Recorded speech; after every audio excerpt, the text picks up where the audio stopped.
Alright, welcome back ladies and gentlemen to the Chupacabra tutorials channel. I'm your host Larry, and today I'm going to show you all of the ins and outs and how to use the new and improved Steam overlay that just released with the big June 2023 update.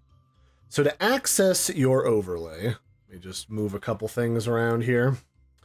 So to access your overlay, the first thing you're going to need to do is hit Shift Tab in order to bring it up. This requires you to be in a game and to also in your Steam settings have the Steam overlay enabled, because some people for performance reasons are recommended to disable it. So if you ever have in the past, you might need to re-enable it. When you do, it'll bring up this literal overlay that lays on top of whatever game you're currently playing that is launched through Steam and gives you certain utilities. It'll tell you things like how long you've been playing in the upper left-hand corner, what the date is and what the time is where you live, or at least where Steam is detecting that you live based upon your IP. And it'll also give you the option here in the corner to close and exit the game. In the other corner, in the right corner, it'll tell you what your current key binding is to close or open your overlay. So if you changed it and you accidentally brought it up, and you don't remember what you changed it to, it'll tell you up there and also give you a big X button so that you can exit out of the Steam overlay as well. Going across the bottom menu items, these are all the different major functions and features that are now included in the Steam overlay. Previously, it was mostly a browser to browse Steam and to also see who your friends list was to invite people to your game. But now you've got things like a game overview, where you can see what you've been playing in this game, some top guides like this one, playing golf with your wife, golf with your friends, official courses and classic strategies manual, and then other people that you know who are currently playing the game. You can also click a big list of people that you know who play the game, so you can see, oh, all my friends play this game, I should contact them, and maybe we can set up a session or a schedule so we can all play together sometime. The next section that we have is the achievements section. This is the current running list of all the achievements that you have currently unlocked, ones that are in progress, and also the global achievement sort of leaderboard so you can see where you stand with other people who have been playing the pants off of this game. Now, one of the things that's been kind of added as an overarching feature of a lot of these different windows, not necessarily all of them, is there is a little button here so you can pin that to a certain section of your screen so that when you quick hide using this button on the side here, all of these windows will reappear where you had them so that if you want to quickly reference something, you can. So moving on from your achievements, you also have a note-taking section.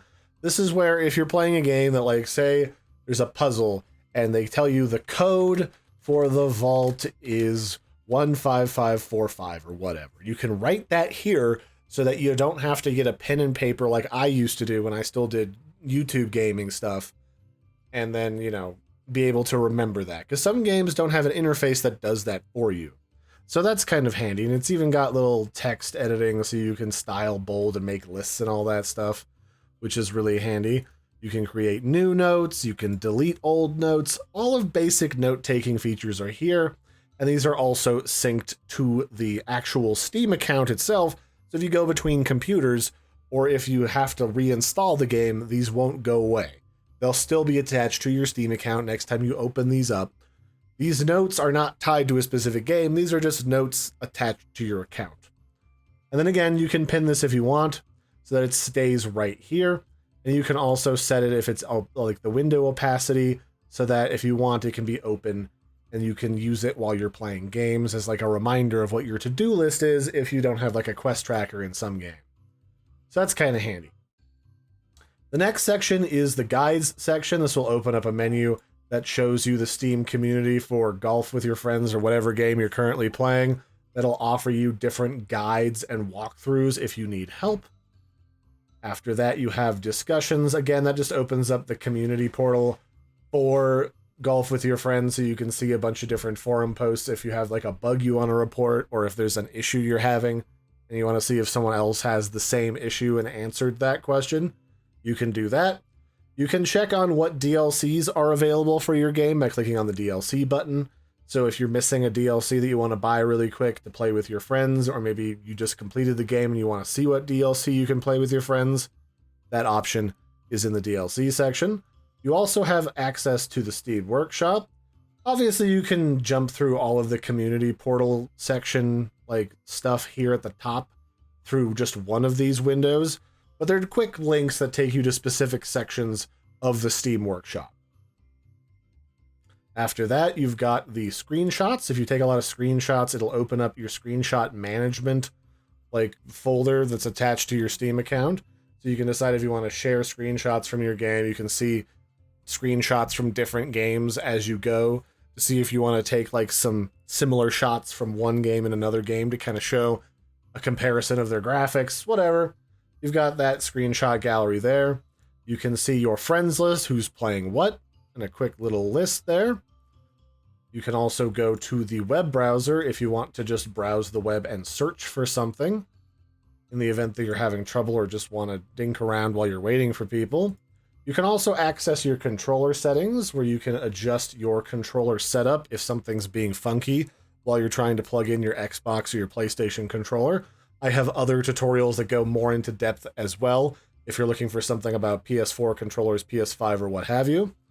Then we've also got the general settings for Steam Overlay, how it behaves in-game, the interface, how your friends list and chat pings you or doesn't ping you, your voice chat settings if you enter a Steam call, because remember, even though we have Discord now, Steam does have a built-in voice chat system you can use.